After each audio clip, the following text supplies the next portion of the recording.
आज हम एक बहुत ही दिलचस्प कहानी देखने वाले हैं। ये कहानी एक छात्र के प्रोजेक्ट के बारे में है जो हमें बताती है कि सच्चे और ईमानदार डेटा में असल में कितनी ताकत होती है और कैसे सच्चाई, चाहे वो कितनी भी मुश्किल लगे, एक बहुत बड़ा और अच्छा बदलाव ला सकती है। और ये कहानी एक बहुत ज़रूरी सवाल से शुरू होती है। क्या होता है जब सच हमारी उम्मीद के मुताबिक न हो, जब नतीजे ऐसे आएं जो हमें परेशान कर दें? यही इस पूरी कहानी का सेंटर पॉइंट है।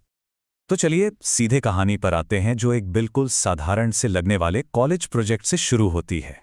कहानी का हीरो है कबीर। वो एनवायरमेंटल साइंस का एक स्टूडेंट है और उसका लक्ष्य एकदम सीधा साधा था, अपने स्कूल कैंपस के आसपास हवा की क्वालिटी को मापना। सुनने में तो एक सिंपल सा साइंटिफिक काम लगता है ना?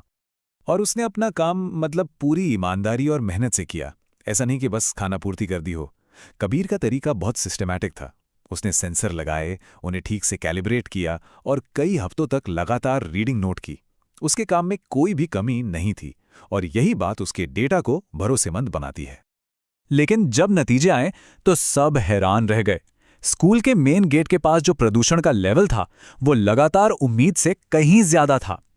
पहले तो कबीर को लगा कि शायद उससे कोई गलती हो गई है, तो उसने सब कुछ डबल चेक किया, पर नतीजे वही रहे। डेटा बिल्कुल सही था और काफी चिंताजनक भी था। और बस यहीं से कहानी में एक दिलचस्प मोड़ आता है। जब डेटा वैसा ना हो जैसी उम्मीद की जा रही थी, तो ये एक मुश्किल चॉइस सामने रखता है। जब कबीर ने ये नतीजे अपनी टीम के साथ शेयर किए, तो कुछ क्लासमेट्स ने एक आसान रास्ता सुझाया। उन्होंने कहा, अरे छोड़ो, ये तो बस एक प्रोजेक्ट ही तो है। क्यों ना इन नंबर्स को थोड़ा ऊपर नीचे कर दें, ताकि रिपोर्ट थोड़ी ठीक ठाक लगे और ज्यादा चिंताजनक ना दिखे। तो अब कबीर के सामने दो रास्ते थे। एक था आसान रास्ता, नंबर्स को थोड़ा बदल दो, एक अच्छी सी रिपोर्ट पेश करो और बात खत्म। और दूसरा था ईमानदार रास्ता, यानी कड़वे सच का सामना करो। और ये हमें एक बहुत ही जरूरी कॉन्सेप्ट पर ले आता है, डेटा इंटेग्रिटी। देखिए, डेटा सिर्फ कुछ नंबर नहीं होते, वो एक सबूत होता है। और जैसे ही आप सबूत से छेड़छाड़ करते हैं, वो अपनी सारी कीमत खो देता है। साइंस बिना सच्चाई के काम कर ही नहीं सकता। तो चलिए अब कहानी के अगले हिस्से में चलते हैं और देखते हैं कि जब कबीर ने ईमानदारी का रास्ता चुना, तो आखिर हुआ क्या। कबीर का फैसला एकदम साफ था। उसने डेटा में किसी भी तरह का कोई भी बदलाव करने से साफ मना कर दिया। वो ये बात समझ चुका था कि सच्चाई को छुपाना किसी भी प्रॉब्लम को सॉल्व करने का तरीका नहीं हो सकता। इसके बजाय उसने अपनी टीम को एक बिल्कुल नया एंगल दिया। प्रॉब्लम को छुपाने की जगह क्यों न इस डेटा का इस्तेमाल करके उसका सॉल्यूशन ढूंढा जाए। तो फिर पूरी टीम इस काम में लग गई। उन्होंने ट्रैफिक पैटर्न को एनालाइज किया, उन जगहों को पहचाना जहां गाड़ियां बेवजह स्टार्ट खड़ी रहती थीं, और हरियाली के असर पर भी रिसर्च की। और पता है सबसे अच्छी बात क्या थी? उनकी जो फाइनल प्रेजेंटेशन थी, उसमें किसी पर उंगली नहीं उठाई गई, किसी पर आरोप नहीं लगाया गया। उन्होंने सिर्फ फैक्ट्स रखे और साथ में कुछ प्रैक्टिकल सॉल्यूशन भी बताए। मतलब उन्होंने प्रॉब्लम को एक मौके में बदल दिया। और इस ईमानदारी और पॉजिटिव अप्रोच का जो नतीजा निकला, वो बहुत ही पावरफुल था, क्योंकि उनकी प्रेजेंटेशन ठोस सबूतों पर आधारित थी और सॉल्यूशन पर फोकस थी। स्कूल एडमिनिस्ट्रेशन ने इसे बहुत सीरियसली लिया और उन्होंने फौरन एक्शन लेने का फैसला किया।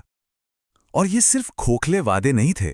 स्कूल ने सच में एक नया पेड़ लगाने का अभियान शुरू किया और स्कूल में बच्चों को छोड़ने या लेने आने के दौरान गाड़ियों के फालतू में स्टार्ट रहने को कम करने के लिए नए नियम भी लागू किए। ये असल में जमीन पर उठाए गए कदम थे।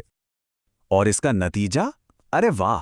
कुछ ही महीनों में जो बाद में डेटा चेक किया गया, तो हवा की क्वालिटी में एक जबरदस्त सुधार देखने को मिला। ये इस बात का पक्का सबूत था कि सच्चाई और सही एक्शन मिलकर सच में बदलाव ला सकते हैं। तो इस पूरी कहानी से हमें क्या सीख मिलती है? बहुत सिंपल। कबीर के डेटा में इतनी शक्ति इसलिए थी क्योंकि वो ईमानदार था, और क्योंकि उस पर भरोसा किया जा सकता था, इसलिए वो एक मीनिंगफुल बदलाव लाने में कामयाब हुआ। उसकी ईमानदारी ने ही उसके डेटा को असरदार बना दिया। आखिर में कबीर ने एक बहुत बड़ी बात सीखी। विज्ञान का मतलब सिर्फ सच खोजना ही नहीं है, बल्कि उस सच को दुनिया के सामने रखने की हिम्मत दिखाना भी है, भले ही वो सच कितना ही असुविधाजनक क्यों न हो। और असल तरक्की वहीं से शुरू होती है।